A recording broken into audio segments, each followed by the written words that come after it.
Около 20 тысяч рукописных книг находится в отделе редких книг Казанского университета.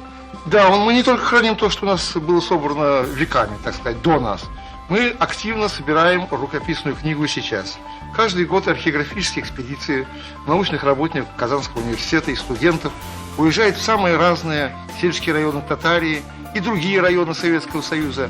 И ежегодно наши археографы привозят нам новые и новые находки. Вот эта совсем свеженькая, так сказать, рукопись, она к нам поступила буквально этим летом. И знаете, что это такое? Это список бессмертной поэмы великого Кулгалики Саиди Сук. У нас уже около сотни этих списков.